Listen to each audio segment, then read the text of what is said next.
Simon, we always like to find reasons to talk about machining centres. And you've just bought this Leadwell V50, and I know they're available in stock or from stock at Lead Precision Machine Tools. What is it you really like about this machine? Well, I've used Leadwells for a long time. I like the reliability of Leadwell, but about this machine in particular, I just love the envelope of it. Look at it. It's a large envelope inside the machine. It's got lovely access to it. It's just a pleasure to work on. It's whether I can actually do what I want to do and why or not is not that important, as long as I can get the job in the machine. And a lot of machines are kind of only just about past their axis limits, you know, where this has got this just massive window to stick a job in. It's brilliant. I'm getting the vibes that you actually use it, do you?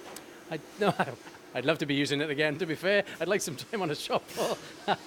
No, but I mean, look, I saw this at the show, not this particular machine, but the next one down, and I like the look of it then, and I'm like, no, okay, and then he said, oh, we'll have a look at the V50, it's bigger again, and I wanted a longer X and a bigger Y. And that Y is important because people look at a Y-axis, and you've correctly said that you can have a huge Y-axis, but if the machine isn't bigger internally as well, you're still quite restricted in what parts or plates you can get in, but that's not the case here, is it? Not the case. I mean, I've got machines that are 3 meters in Y, 800 in X, but I can only just about get a meter job in there, really, and that's just about shutting the doors, you know. This is massive, look at it, it's lovely. I just need a bit of extra capacity, not necessarily to actually machine that size, but just to get the job inside, you know, so I can move things around and maybe move it, you know, and mill it there, do a jump and mill again, and have that capacity to move my job. Now the machine itself, you've got a 12,000 RPM spindle, I believe, and a 30 tool change? That's right, it is. It's a fixed and taper spindle, 30 tools, yeah, 12,000 RPM. Stunning. Simon, what's interesting for me as well is behind me here we've got the Siemens control. You've got a lot of Leadwell machines in the machine shop that are predominantly running on FANUC controls. Why the change? It's just because of the conversational side, the ease of use. We had FANUC for forever. It's FANUC really on most of my machines. And there's a conversational side of FANUC. But even that is still not as friendly as the Siemens. Siemens have just got a really friendly control. It's easy to use. A couple of hours on a Siemens, anybody could be using it.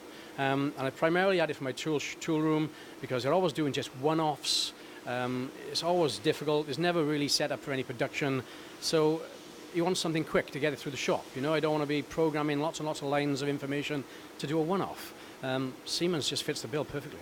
And that's the shop mill, because I know that FANUC have their manual guide system, which again is very popular. It's down to, I suppose, the individual choice. But interestingly for me, you've got both now, so you've got total flexibility on a programming element. Absolutely, I've got both. I've got the iGuide, I've got in terms of friendliness though, I just can't find anything better than this. I think the shop mill side of it is just so intuitive. It draws it on a screen. I know, you know, other things do as well, but it's just easy to use. Importantly to mention, you can get the Leadwell machines with FANUC, Heidenhain and Siemens, which you've got here.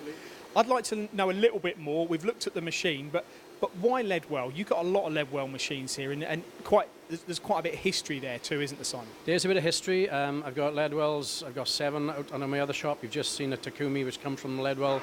I've got this one now. It's my first brand new one for a while. But that's not a bad thing, because although this is my first brand new one, I've got machines out there that are 20, 30 years old, and I've seen a Leadwell engineer in my shop once in that time.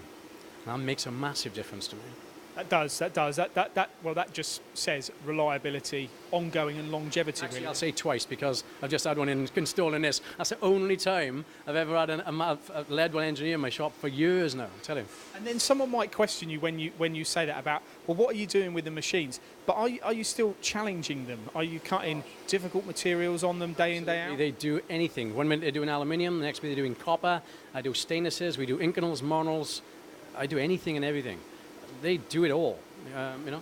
And looking around the machine shop, there is a lot of versatility in what you do. We can see here you've got kind of like an arm component, but you're doing plate work, a real varied mix of parts. There's not one thing I do. I work for any industry. That's a railway part you see in front of you there, of S355 material. It's not particularly hard, but nevertheless, it needs a bit of work to into it. You know, he was doing aluminium yesterday. I can do anything. And did you like the fact that these machines are readily available in stock? I mean, specifically this V50L. It was another reason why I chose this one. I had to wait a little bit longer for this one because I wanted a Siemens. And if I wanted a FANUC, I could have had it within a week. That's amazing, you know, that's really good. Spec'd up highly as well, through spindle coolant, high speed spindle. All of it on there. If I wanted to spec this, it would be exactly as it is. It was just perfect. This has come out of their Italian stock, but yeah, it's fantastic. Good stuff. Thank you, Simon. No problem. Thank you.